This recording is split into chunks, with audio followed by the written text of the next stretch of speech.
धन्यवाद। मैं भगिनी निवेदिता कॉलेज, तन्वी थापर जी और कुमुद जी, आपका सबका धन्यवाद करता हूं।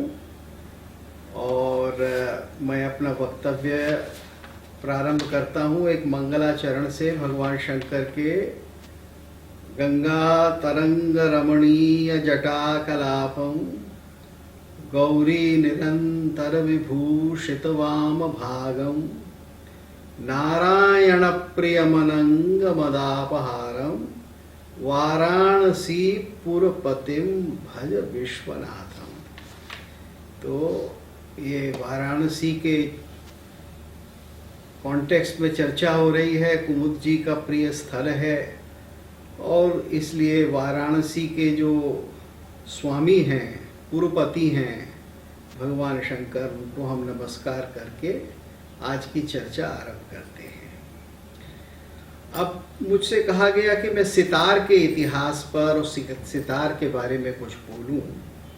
आपको एक बहुत अच्छा विवरण, ऐतिहासिक विवरण गायकी का कुमुद जी ने दिया, जिसमें ये बताया गया कि लगभग 13वीं शताब्दी से ध्रुपद गायन हमारे देश में प्रचलित हुआ और ये ब्रज भाषा ध्रुपद है, क्योंकि अधिकांश बंदिशें इसकी ब्रज भाषा में हैं। और उस समय तक ब्रज भाषा, जैसी कि महाकवियों के द्वारा बाद में लिखी गई, सूर इत्यादि के द्वारा, तो उस समय वो साहित्य की भाषा बन चुकी थी। अब यहाँ हम सबको एक बात समझनी है कि वास्तव में भारतीय संगीत क्या है। संगीत ही नहीं, भारतीय संगीत। तो भारतीय संगीत के लिए कहा गया है कि 3 चीजें भारतीय संगीत बनाती हैं। और प्राचीन भाषा में, संस्कृत में, इसकी जो डेफिनेशन है, परिभाषा है, वो ये है कि स्वर ताल पदात्मकम। जहां स्वर होगा, ताल होगी और पद होगा। तो ये नाट्यशास्त्र है, गांधर्वम इति तज्ञेयम स्वर ताल पदात्मकम। अब आधुनिक काल में मैं आपको वार्न कर दूं, अधिकांश लोग, हम भी ये समझने लगे हैं कि संगीत केवल स्वर होता है और उसके साथ थोड़ी बहुत ताल होती हो तो होती हो, नहीं तो अधिकांश रूप में स्वर का खेल ही संगीत है। तो ये एक पाश्चात्य धारणा है, क्योंकि आजकल हम जो वेस्टर्न म्यूजिक सुनते हैं और क्लासिकल म्यूजिक सुनते हैं, उसमें स्वर ही स्वर होता है। सिम्फनी ऑर्केस्ट्रा में कोई आप सिम्फनी वगैरह सुनिए तो उसमें बस ज़्यादा से ज़्यादा थोड़ा सा 1 2 3 4 का आभास होता है, वरना स्वर होता है। लेकिन भारत में स्वर, ताल और पद, ये तीनों होंगे। तो स्वर होगा, ताल होगी, लयबद्ध होगा और पद अवश्य होगा, यानी साहित्य अवश्य होगा। अगर साहित्य नहीं है तो संगीत नहीं है। संगीत का होना आवश्यक है और साहित्य के होने से ही वो बंदिश बनती है।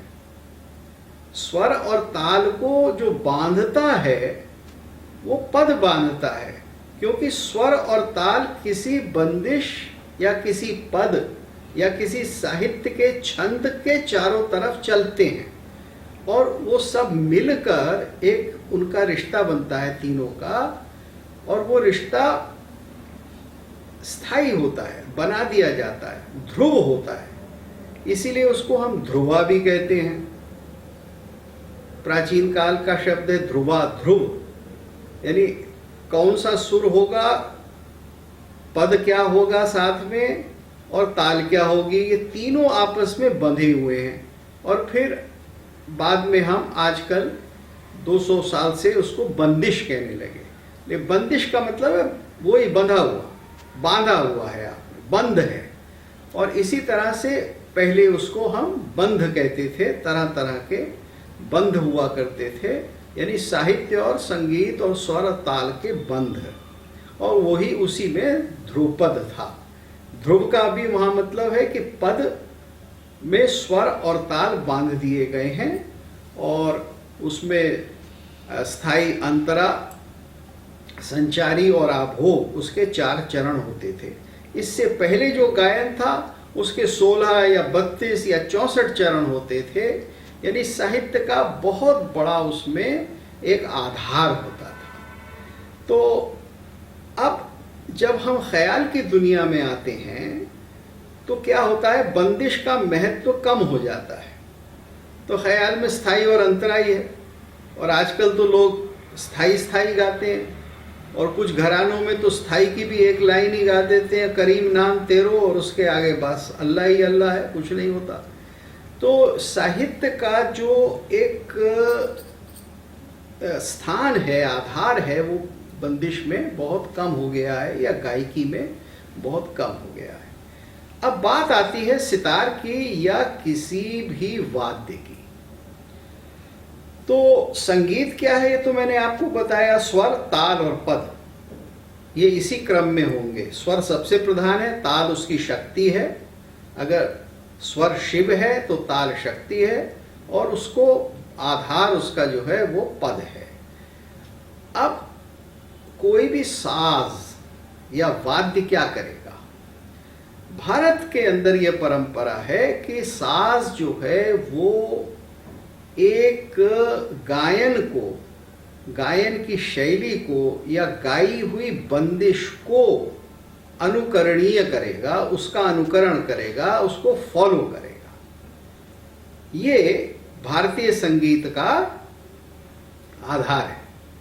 और उत्तर भारत में तो ये आधार काफी कुछ टूट गया है, लेकिन दक्षिण के अंदर अभी भी ये पूरी तरह से चला आ रहा है।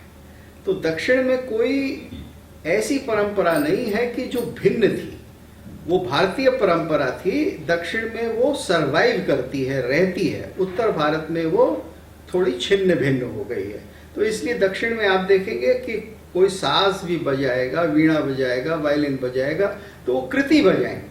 ये त्यागराजा की कृति बजा रहे हैं, या मुत्तुस्वामी की बजा रहे हैं, या स्वाति तिरुनाल की, तो कृति ही वहां बजाई जाती है, और कृति के ही आधार पर वहां ताने ली जाती हैं, निरवेल उसको बोलते हैं, वो सारा काम किया जाता है। तो ये है भारतीय संगीत का खाका। अब इसमें साज कहाँ आता है? तो साज अगर अनुकरण करेगा तो साज की शक्ल ऐसी होगी कि वो उस समय की जो गायकी है, उस समय का जो गाने का स्टाइल है, उसका अनुकरण वो कर सके। तो अब जब ध्रुपद गाया जाता था जिस समय में, तो उस समय में ध्रुपद गाने के लिए और उसके साथ संगत करने के लिए, ध्रुपद की संगत करने के लिए रुद्र वीणा थी। आप देखिए, सितार पर ध्रुपद की संगत नहीं हो सकती। सितार साज उस तरह का बना ही नहीं है। सितार तो उसका दंड या डांड जो होती है वो बहुत चौड़ी नहीं होती, उसके पर्दे गोल होते हैं, वो सपाट की तान लेने के लिए है। सितार, आपका हाथ जल्दी से सरक जाए। रुद्र वीणा में हाथ नहीं सरक सकता इतनी जल्दी, चलता है लेकिन उस स्पीड से नहीं चल सकता। तो सितार एक साज है जो कि बहुत बाद में आविष्कृत हुआ।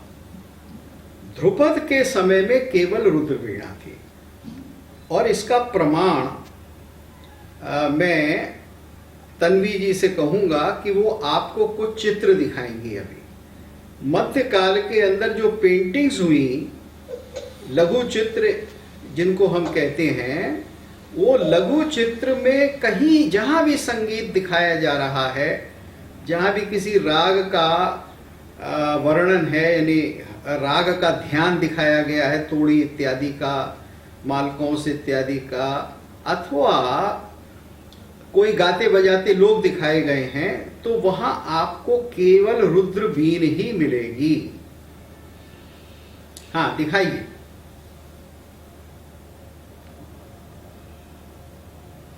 बड़े करके दिखा दीजिए चित्र तन्वी। ये जो आपने इतने सारे दिखाए हैं, एक एक चित्र बड़ा कर दीजिए। हाँ, सर मैं कहना चाहूंगी, मैं निवेदन करती हूँ सबसे कि आप अपना मोबाइल पर ही इस चित्र को जूम कर लें। अच्छा, हाँ जी।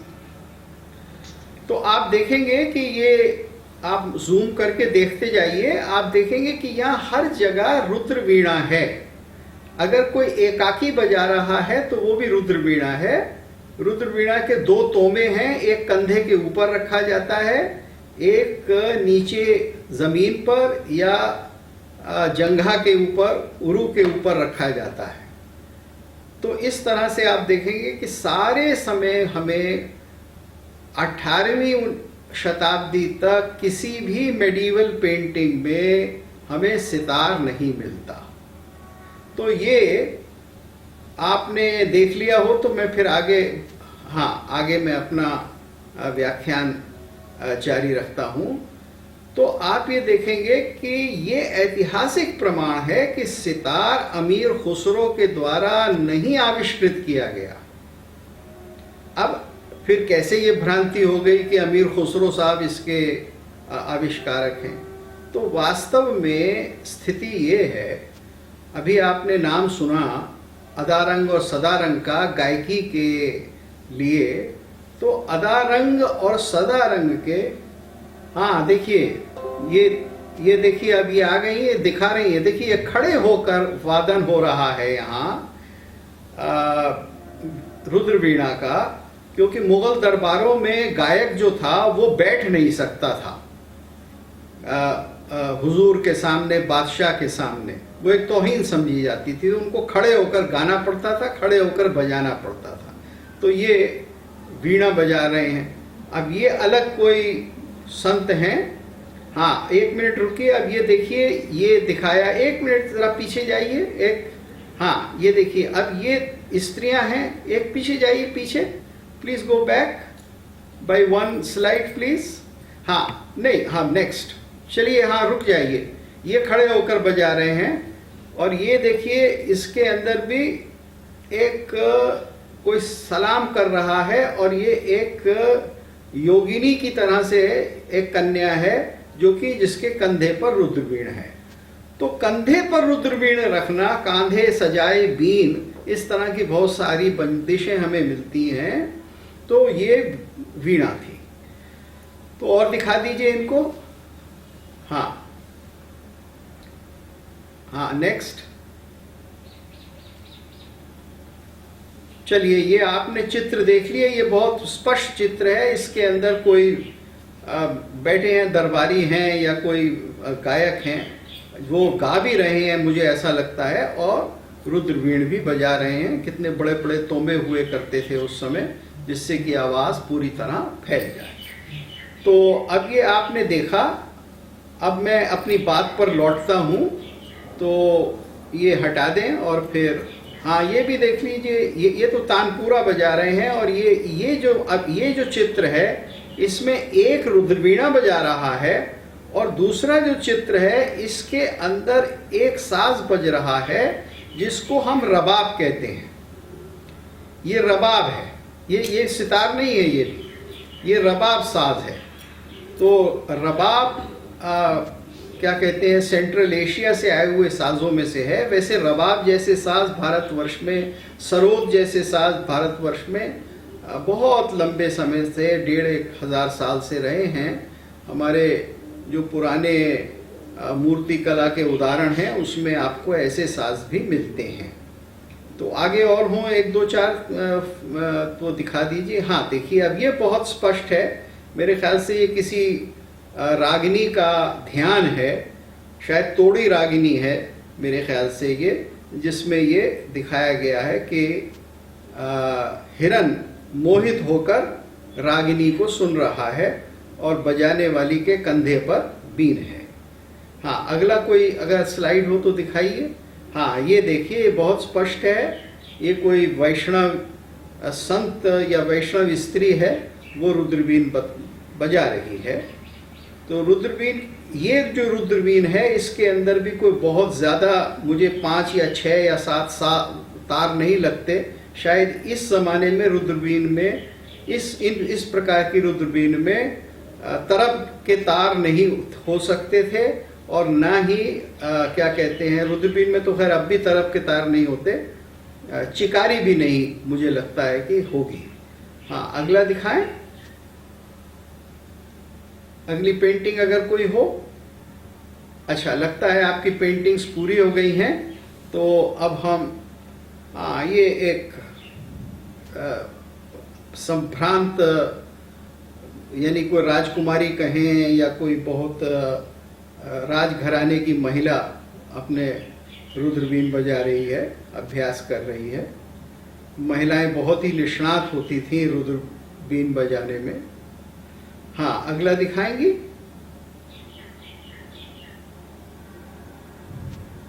जी हाँ, तो लगता है मुझे कि आपका खजाना पूरा हो गया है, तो अब मैं अपनी बात को आगे रखता हूं।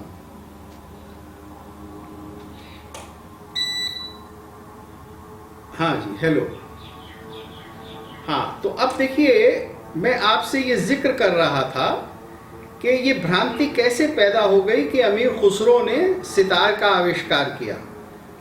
वास्तव स्थिति ये है कि अदारंग सदारंग जिस जमाने में मोहम्मद शाह रंगीले के दरबार में थे, जो कि समझिए कि 1720-22 के आसपास का वक्त है, तो इस समय में एक खुसरो खां हुआ करते थे, और ये खुसरो खां सदारंग के पिताजी थे। तो इन्होंने सितार की रचना की है। रचना से मतलब क्या है कि उसको पॉपुलर किया है। सितार शब्द जो बना है वो सेहतार से बना है, यानी 3 तार जिसमें है। और अफगानिस्तान में अभी भी इस तरह का एक साज होता है जिसको सेहतार ही कहते हैं। वो मैंने खुद देखा है, और एक ज़माने में उमा शंकर जी मेरे गुरुजी के साथ, एक अफगान उनका शिष्य था, वो भी सीखने आता था, तो वो भी मैंने देखा है। तो ये उसी साज को विकसित किया गया। अब विकसित का मतलब क्या है कि उसको रुद्रबीन के नज़दीक लाया गया, जिससे कि उसमें हम बहुत सारी बातें कह सकें। तो ये मान लीजिए कि अमीर खुसरो के साथ उसका कोई संबंध नहीं है। अब 1-2 बातें और मैं अमीर खुसरो के बारे में आपसे कह दूं कि अमीर खुसरो ने बहुत कुछ लिखा है, खुद अपने ग्रंथों में लिखा है, लेकिन संगीत के बारे में उन्होंने बहुत कुछ नहीं लिखा है कि उनकी कितनी इन्वेंशन थी। और ये भी समझिए कि बहुत सारी बंदिशें जो अमीर खुसरो के नाम से चल रही हैं, वो ब्रिजभाषा की बंदिशें हैं। अमीर खुसरो के ज़माने में ब्रिजभाषा शुरू हुई थी। तो ये बंदिशें, जिसको हम कहते हैं रिफर्बिश्ड हैं, यानी इनको बाद में ढाल दिया गया और बाद में इनको ख्याल में डाल दिया गया। क्योंकि अमीर खुसरो के वक्त में अगर उन्होंने जो बंदिशें बनाई भी होंगी, और निस्संदेह कुछ बंदिशें बनाई होंगी जो कि उनके गुरु निज़ामुद्दीन औलिया के दरबार में गाई जाती होंगी, तो वो बंदिशें तो ध्रुपद गायकी के अंदर होंगी। जब ख्याल गायकी थी ही नहीं वहां, तो ये कैसे हो सकता है? तो इसलिए आप इस बात को समझिए कि वो बंदिश होती है जो कि एक स्टाइल से दूसरे स्टाइल में चली जाती है। अब आप कहेंगे इसका कोई और प्रमाण है, तो इसका बड़ा सीधा प्रमाण है। आज जो जितना भी संगीत गुरुद्वारों में गाया जा रहा है और जो गुरबाणी गाई जा रही है, वो ध्रुपद में तो नहीं गाई जा रही, लेकिन आज से 150 साल पहले, 100 साल पहले वो ध्रुपद में ही गाई जा रही थी। और आज भी आपको कुछ लोग मिल जाएंगे जो पुरानी ध्रुपद गायकी गाते हैं, जिसमें बंदिशें या पद जो हैं, शब्द जो हैं, वो ध्रुपद के अंदर है। लेकिन आज अब ख्याल में हो गए, और अब ख्याल से भी और अलग आगे बढ़ गए, और अब एक ख़ास तरह की तान लेना या ख़ास तरह का लर्जा लगाना, ये एक स्टाइल हो गया शब्द गाने का। तो ये गायकी बदलती है, बंदिश, पुरानी बंदिश नई गायकी के अंदर मोल्ड हो जाती है। इसलिए ये इस बात को समझिए कि बहुत सारी बंदिशें जो अति प्राचीन, जो काफ़ी पुरानी होती हैं, उनको हम नई गायकी के अंदर ले आते हैं और हम ये सोचते हैं कि ये उस ज़माने की रचना है, 400 साल पुरानी है या 500 साल पुरानी है। तो अमीर खुसरो का संबंध सितार से इतना ही है, अमीर खुसरो का संबंध ख्याल गायकी से भी इतना ही है, उनका और कोई संबंध नहीं है। अमीर खुसरो के ज़माने में सिर्फ ध्रुपद गाया जाता था, बल्कि उनके गुजरने के 250-300 साल बाद तक ध्रुपद गाया गया। अमीर खुसरो तो लगभग आप समझिए मेरे ख्याल से 1320 के अंदर इंतकाल फरमा गए हैं, उसके आसपास, मुझे सही नहीं।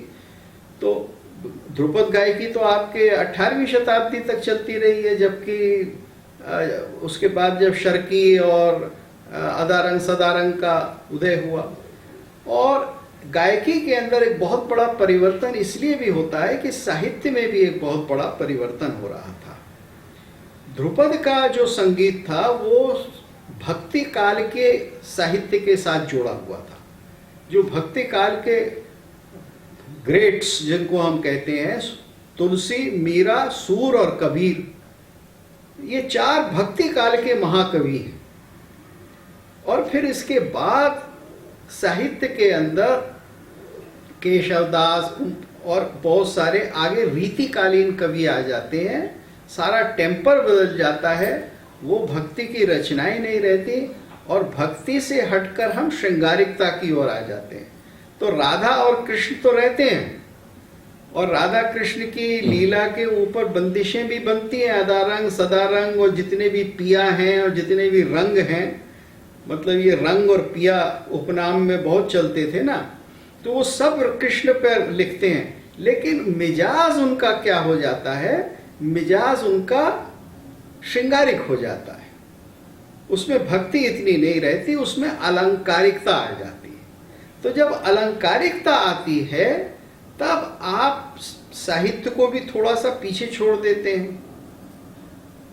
और इसलिए ख्याल के अंदर जिस तरह से ध्रुपद बटा हुआ था कि भाई आलाप होगा, आलाप की भी 3 या 4 हिस्से होंगे, पहले आप आलाप करेंगे, फिर आप नोम तोम करेंगे, नोम तोम के बाद फिर जोड़ हल्की हल्की गमक की ताने लेंगे भारी भारी, और फिर उसके बाद आप क्या कहते हैं, घन नन घन नन घन नन, जिसको आप झाला कहते हैं, आप ये भी गाएंगे।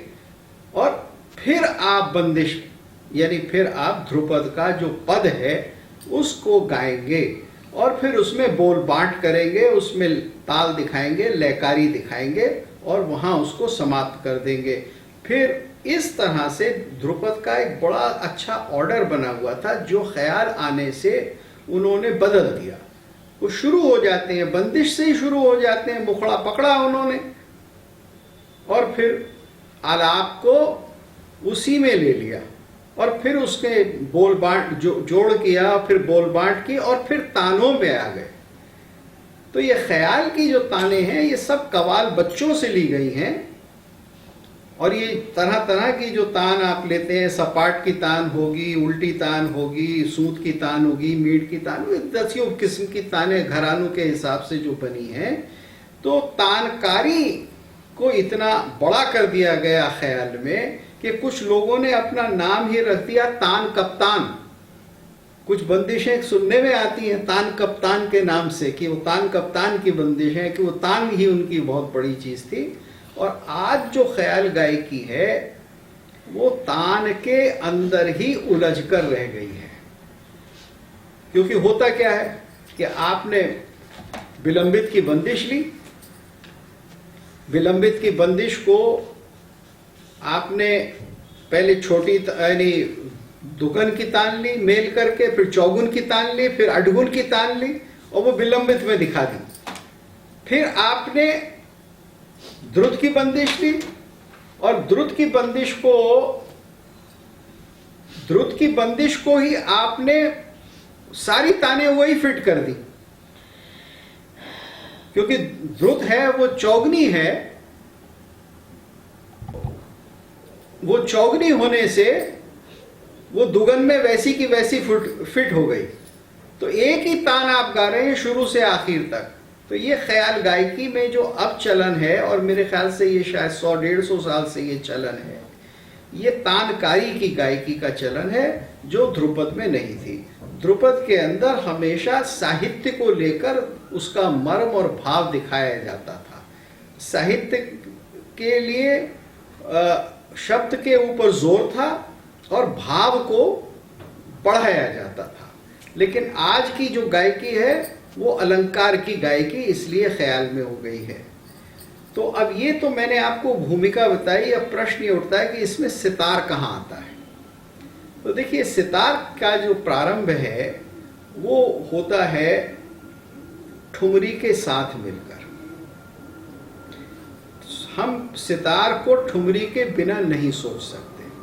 अब आप पूछेंगे कि इसका प्रमाण क्या है, तो मैं इसका प्रमाण आपको दे देता हूं। सितार में 2 प्रकार की बंदिशें बजाई जाती हैं।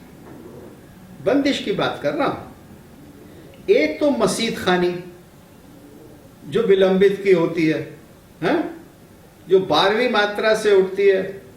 12, 13, 14, 15, 16, 1, 2, 3, 4, 5, 6, 7, 8, 9, 10, 11, 12, 13, 14, 15, 16, 1। ये मसीद खानी गत है ना। ये मसीद खां ने बनाई और ये गाई जाती है। और कथक में आप क्या करते हैं? कथक में आप 13वीं मात्रा से उठते हैं। जो भी आप नगमा लेते हैं या जो भी आप गत कहते हैं, वो 13वीं मात्रा से उठ के 1 पे आकर और उसी तरह से 3 ताल की बंदिश 16 मात्रा की करते हैं। तो सितार की हर बंदिश जो है वो कथक की आमद के बाद, जो कथक की गत जिसको कहा जाता था पहले, 16 मात्रा में जो होती थी, और जिसके अंदर धीरे धीरे तोड़े दिखाए जाते थे, तोड़ों को बढ़ाया जाता था और तोड़ों के साथ साथ आप भाव दिखाते रहते थे। बिल्कुल सितार की बंदिश जो चलती है मसीद खानी, वो उसी स्टाइल से चलती। तो ये सितार का 18वीं 19वीं शताब्दी का बेस है। अब 20वीं शताब्दी में आकर सितार एक इंडिपेंडेंट इंस्ट्रूमेंट होने लगता है और सितार की हमें, यानी सितार एक अच्छा साज हो जाता है, क्योंकि 1914 या 15 में सितार की हमें रिकॉर्डिंग्स मिलती हैं। बहुत पहले, यानी जैसी रिकॉर्डिंग शुरू हुई आधुनिक काल में, तो सितार की बंदिशें मिलती हैं और लगभग वैसे ही सितार बजाया जा रहा था तब भी, कि थोड़ा सा आलाप होगा। तो वो आलाप उन्होंने ले लिया। आलाप इसलिए लिया कि जिससे सितार एक अलग साज बन जाए। अगर आपको आधे घंटे, पौन घंटे किसी के सामने सितार बजाना है, तो इसलिए आप आलाप लेंगे, और आलाप तो ध्रुपद का आलाप है। और जो जिस तरह से ध्रुपद में नोम तोम होता था, उसी को नोम तोम को उन्होंने सितार पर भी लिया। क्योंकि ये सार्वभौमिक था, ये सारे भारत में चलता था। आज भी कर्नाटक संगीत में भी आज यही चलता है, कम हो गया है लेकिन आज भी वही चलता है। तो आपने आलाप बजाया, और आलाप का अंत जैसे आप घेना नैना इत्यादि के द्वारा ध्रुपद में करते थे, ऐसे ही आपने झाले के साथ, आलाप जोड़ झाला जिसको कहते हैं, वो सितार में, सरोद में आपने बजा दिया। उसके बाद फिर आपने बंदिश या मसीद खानी उठाई, जो कि 16 मात्रा की होती है। ये सारा कंटेंट जो है, ये ठुमरी के साथ जो बजता था सितार, उसका कंटेंट है। वहां से अब ये इंडिपेंडेंट हो गया, तो इसमें ख्याल की तानों को डाल दिया गया। तो इसलिए मसीद खानी बद जो आप गत बजाते हैं, तो उसमें पहले आप दुगन में तान लेंगे, थोड़ा सा बढ़त करने के बाद, और फिर आप उसे चौगन में कर देंगे। फिर उसका, अगर आप इतने अच्छे कलाकार हैं, आपका हाथ एकदम ऊपर नीचे सपाट जाता है तो फिर आप अठगुन में भी ताने ले लेंगे।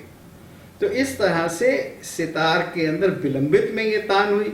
फिर आपने फिरोज खानी गत या कोई दूसरी द्रुत की बंदिश ली और फिर उसमें ही आपने उन्हीं तानों को दोबारा दिखा दिया और फिर अंत में झाला दिखा दिया।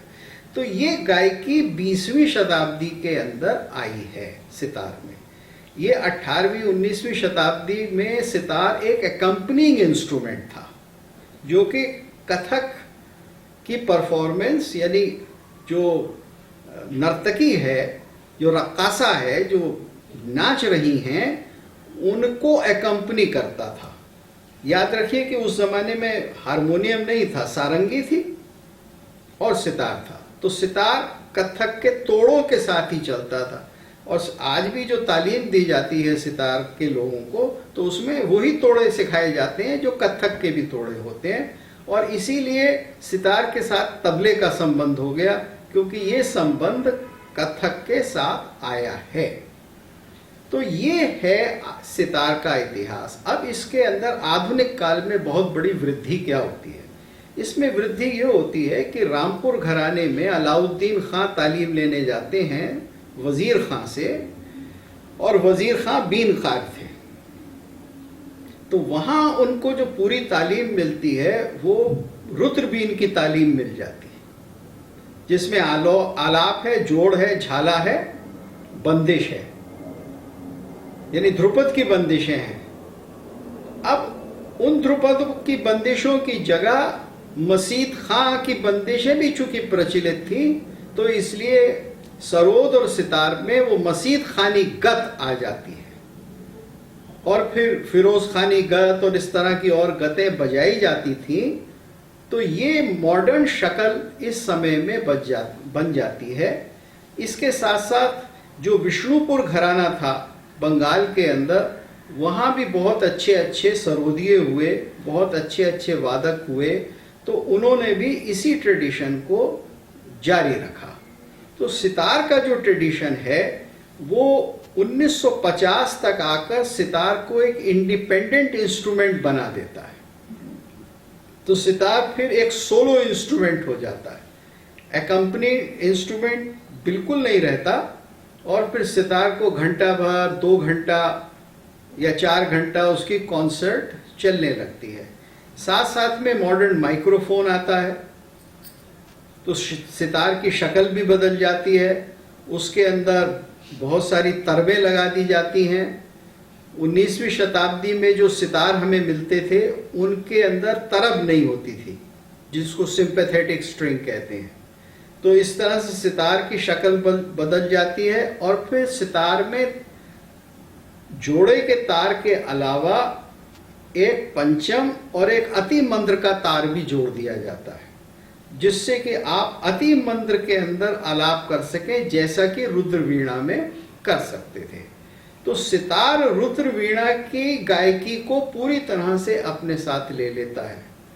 और चूंकि ध्रुपद की गायकी क्षीण हो गई, शिथिल हो गई, इसलिए आप ये देखेंगे कि उसकी जगह सितार को मिल गई और उसकी जगह सरोद को मिल गई। और इसमें ये कारण भी है कि सितार और सरोद के वादक बहुत बड़े बड़े लोग हुए, जिनके आप सब नाम जानते ही हैं, और ज़्यादातर अलाउद्दीन खां साहब के ही वो शिष्य थे। तो वो परंपरा चली, तो इन लोगों ने सितार और सरोद को सारे विश्व में प्रतिष्ठित कर दिया। अच्छा, वेस्ट में चूंकि लोगों को साहित्य नहीं सुनना था, तो वेस्टर्न म्यूजिक, वेस्टर्न ईयर्स के लिए जो म्यूजिक था वो इंस्ट्रूमेंटल इंडियन म्यूजिक था। तो इसलिए सितार को एक बहुत बड़ी क्या कहा जाए, सितार को एक बहुत बड़ी एनकरेजमेंट प्राप्त हुआ as a solo instrument, sitar और सरोद को, नेमली रविशंकर और अली अकबर खां को, क्योंकि उन लोगों को इंस्ट्रूमेंटल्स म्यूजिक सुनना था। वोकल म्यूजिक सुनने की इच्छा इसलिए नहीं थी कि वो भाषा बेस्ड होता है और वो कल्चर बेस्ड होता है। तो इसलिए वेस्ट के अंदर इसका जो इतना प्रचार प्रसार हुआ और फिर उसका फीडबैक या पिज्ज़ा इफेक्ट भी हम उसको कह देते हैं, वो हिंदुस्तान में आया और फिर ये इंस्ट्रूमेंट दोनों बहुत बढ़ गए। अब पिछले 10 या 20 साल से और दूसरे बहुत सारे इंस्ट्रूमेंट हैं जो कि इम्पोर्टेंट हो गए हैं। लेकिन सितार के बारे में अब एक चीज़ और कहूँगा मैं, उसके बाद मैं चाहूँगा कि आप कुछ प्रश्न पूछें और प्रश्नों के द्वारा मैं आपके उत्तर के द्वारा जिज्ञासा शांत करूँगा कि सितार का इतना बड़ा प्रभाव था उसके कुछ पंडित रविशंकर जैसे बहुत बड़े वादकों के द्वारा कि बांसुरी बजाने वाले, सारंगी बजाने वाले, शहनाई बजाने वाले, ये सारे लोग भी सितार का अनुकरण करने लगे। आप ये देखिए कि सन 50 तक अगर कोई नफीरी या शहनाई बजाता था तो वो बंदिश बजाता था, लेकिन रविशंकर के प्रभाव में ये हुआ कि मसीद खानी गत बजाई जाने लगी। तो अब जो बड़े बड़े लोग हैं, बांसुरी वादक हैं, और उससे पहले क्या कहते हैं राम नारायण जैसे सारंगी वादक भी हुए, तो उन सब ने मसीद खानी गत बजानी शुरू करी। तो सितार का जो पूरा बाज है, आलाप, जोड़, झाला, मसीद खानी गत और उसके बाद द्रुत की फिरोज खानी गत और फिर झाला, ये कई साजों के द्वारा उसका अनुकरण या नकल या इमिटेशन किया गया और इस तरह से सितार का एक बहुत बड़ा प्रभाव भारत के, उत्तर भारत के सारे संगीत पर हो गया। तो ये मैंने आपको एक इतिहास बताया। अब मैं चाहूँगा कि आप अगर कुछ प्रश्न पूछें तो बहुत अच्छा रहेगा। हाँ जी, थानवी जी, आप। हाँ जी सर। अपने मैं प्रश्नोत्तर शुरू होने से पहले एक चीज कहना चाहती हूँ। हाँ। हमारे संगीत विभाग की सीनियर टीचर हाँ। डॉक्टर वंदना शर्मा मैम यहाँ जुड़ चुकी है। मैम, अच्छा। आपका बहुत बहुत स्वागत है। हाँ,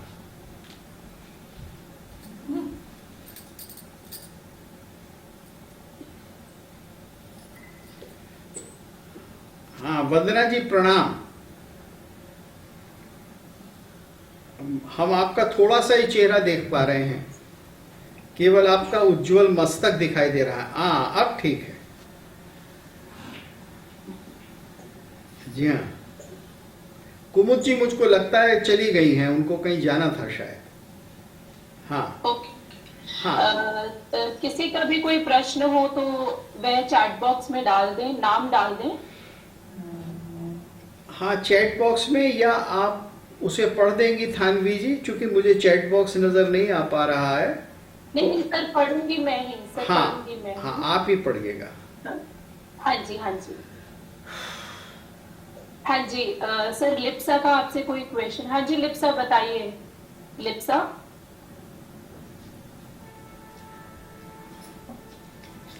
Yes, ma'am. Good morning, sir. Good afternoon, sir. हाँ।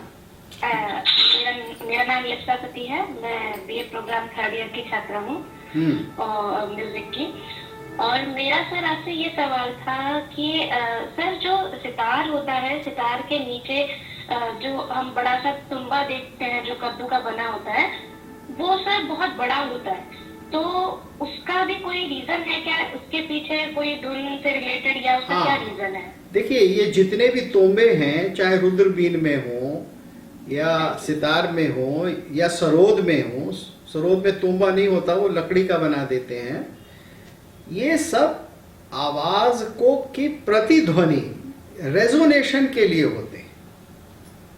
तो इसके ऊपर आप थोड़ा सा पढ़ लीजिए कि साज कैसे बनते हैं, उनके बनने का क्या अकूस्टिक आधार यानी ध्वन्यात्मक आधार क्या होता है। तो वो ही एक ही है, सितार के लिए नहीं है, ये सारे जितने भी वाद्य हैं, साज हैं, उन सब के लिए होते हैं। तबले के लिए भी है, आवाज को गूंज, जिससे गूंज पैदा हो उसमें। हाँ जी, अगला प्रश्न। विधि शर्मा, विधि आप कुछ पूछना चाहते हैं? आप पूछ सकते हैं। Yes ma'am.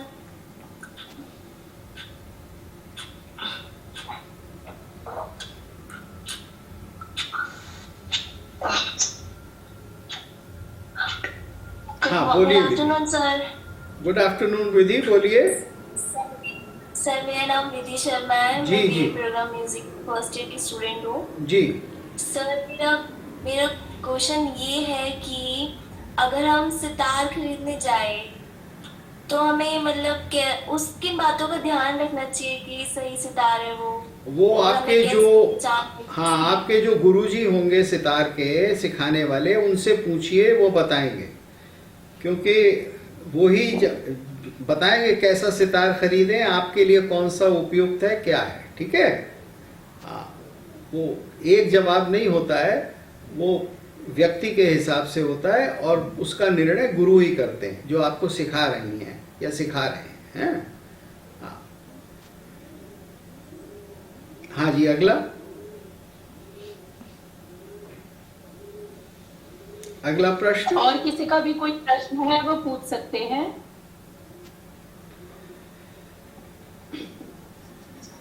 तो देखिए, अगर प्रश्न नहीं है आपके तो मैं कुछ चीजें आपको बताता हूँ। आप संगीत के विषय में सब पढ़ रही हैं और आप पढ़ाने वाले भी हैं। देखिए, संगीत के बारे में बहुत कुछ हमें मौखिक रूप से संगीतकारों से सुनने को मिलता है। तो वो उन्होंने जो अपने बाप दादाओं से सुना है उसका आधार वो होता है और वो अच्छा होता है, ठीक है, परंपरा से जो सुनने में आया है। लेकिन उसमें और वास्तविक इतिहास में बहुत कभी कभी अंतर हो जाता है, क्योंकि बहुत सारी चीज़ें कालांतर में ऐसी बदल जाती हैं कि लोगों को पता नहीं चलती। तो आप इस प्रकार की एक रुझान पैदा कीजिए कि आप ऐतिहासिक पृष्ठभूमि को भी देखें और संगीत का इतिहास, संगीत और संगीत के साथ इतिहास और अन्य ग्रंथों के आधार पर भी जानें। तो जब आप ऐसा करेंगे तो आपके सामने संगीत का एक सच्चा इतिहास आएगा। फिर वो केवल सुना सुनाया इतिहास नहीं आएगा जिसमें लोग बहुत कुछ अतिरंजक कर देते हैं, बहुत सारी बातें बता देते हैं। तो आप चूंकि छात्र हैं, आप पढ़े लिखे लोग हैं, आप आगे पढ़ाई लिखाई करेंगे, आगे जाके म्यूजिक के टीचर बनेंगे। तो इसलिए मेरा ये निवेदन है कि इस बात का ध्यान रखें।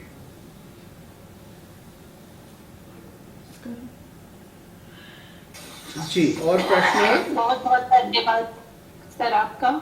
जी, और देखिए, प्रोफेसर, हाँ जी जी सर। मेरी वीडियो चैनल है YouTube पर। उसके ऊपर 200 से ज़्यादा वीडियो हैं विभिन्न विषयों पर। उसमें बहुत से संगीत में भी हैं, प्राचीन संगीत, आधुनिक संगीत इत्यादि। तो वो भी आप सुन सकते हैं और वो सब फ्री है, डाउनलोड कर सकते हैं जो भी चीज़ आप चाहें। एवरीथिंग इज़ फ्री, तो आप उसका भी लाभ उठा लें। जी सर, जरूर देखेंगे हमारे सारे विद्यार्थी और हम भी। चैट बॉक्स में सर लिंक है, फेसबुक का लिंक, फेसबुक लाइव हाँ, चल रहा है। ये सारी रिकॉर्डिंग सभी को फेसबुक पे भी मिलेगी।